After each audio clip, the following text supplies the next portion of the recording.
There's a certain tone that is appropriate for certain occasions or relationships. You know the tone you use when you speak to your mother. Your children know that tone.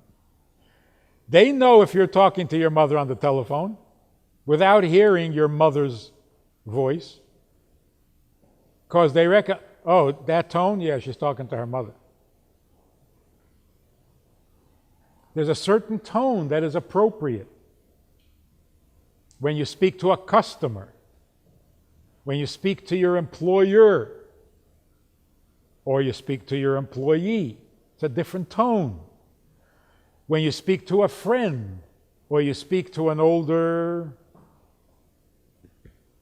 respected person, there's a different tone. The words might be exactly the same, but the tune is different. There's a tone that belongs to an adult. When an adult speaks to a child, there's a certain tone, there's a certain voice you use. Adult to child. There's a certain tone, parent to child. It's a different tune, different sound. When you sound like an adult, your child will resent it and will tune you out, even if you're giving him a bracha. If you sound like a parent, the child will love it, even if you're insulting him.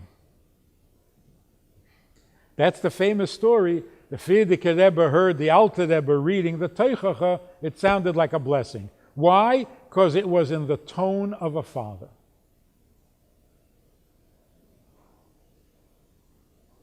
So if we can maintain that tone, it would make a huge difference in our chinuch of our children. What is the tone of a parent? Or, of course, a parent can sound like an adult, but when is the parent using the unique voice that belongs only to a parent? The main difference between an adult child versus parent-child is that an adult reacts to a child. Any adult seeing a child misbehaving in shul will say something, but he's reacting.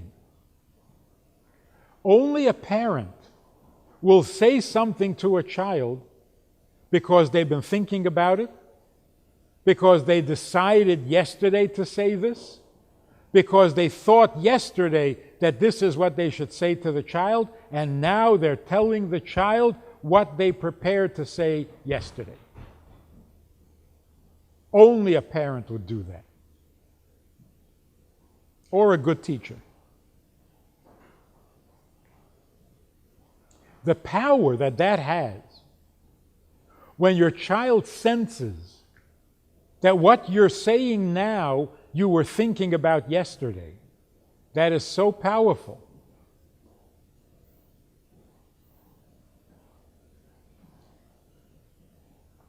So if you want to discipline a child because he did something wrong or not good enough, if you want your discipline to be effective, do it tomorrow. 2 days later, on Shabbos. You wait for a moment when the child's in a great mood, everybody's in a good mood, nothing tense or unhappy is going on, and you sit down with your child and you say, remember on Wednesday when you said such and such? That was not right. You don't talk like that. The child is going to be so amazed that you've been thinking about it since Wednesday, that he has been on your mind since Wednesday, that you will never have to repeat yourself. That message will get through, guaranteed. Because number one, the child is pleasantly surprised. Number two, he's greatly complimented. You really been thinking about me since Wednesday? Number 3, you're talking to him when he's listening. You catch a kid misbehaving and you say, "What are you doing?" He's not listening anymore. He's just trying to survive. So he tunes you out and hopes to survive. That's it. It's a waste of time to say anything smart, wise, or precious, because he's not listening. You're sounding like an adult. He's tuned you out. But when you catch him in a good mood, and you sit down and say, "I got to tell you something," how can you do that? It's very powerful. So, a premeditated message, a premeditated statement, that only a parent would do. That's when you sound like a parent and not like an adult imposing his will on a child.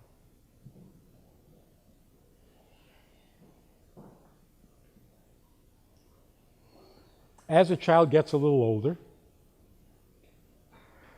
you have to start introducing the idea that everything you taught him is between him and the Eibishter, not between you and him.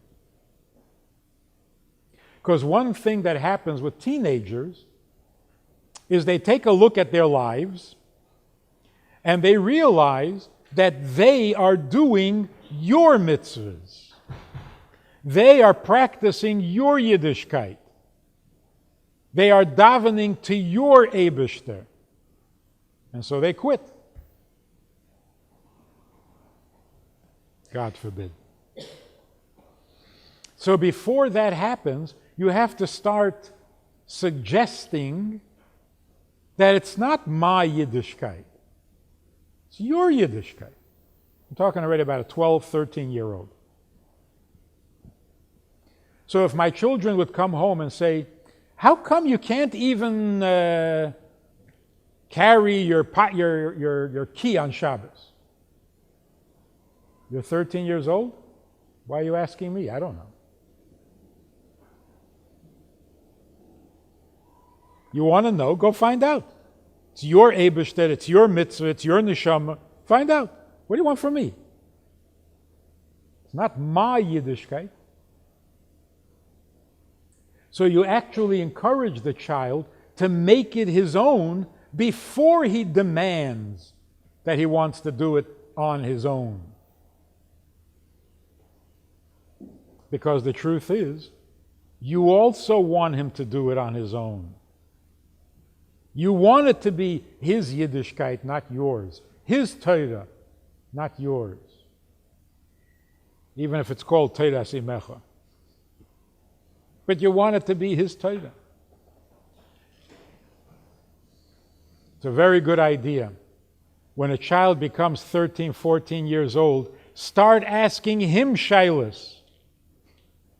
Your kid comes home from yeshiva, you say, "How come you're not allowed to put this into that if it's cold?" He's in yeshiva. Ask him like he's supposed to know, or he should go find out. That's chinuch, age appropriate.